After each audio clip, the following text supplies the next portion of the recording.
Kini lah ganjil di negara dia kok Pak. Ya kan, bini nama nganggur 2 tahun disita. Ini Bapak. Ya kan? Lah jadi bahan cemoohan orang.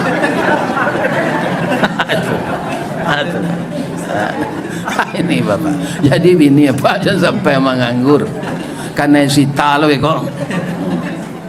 Jadi bagaimana negeri kita ini belum sempurna. Saya mengatakan tidak sempurna, enggak, belum sempurna, mengarah kepada itu. Indonesia kok tongkat dan batu jadi tanaman. Coba bayangkan itu.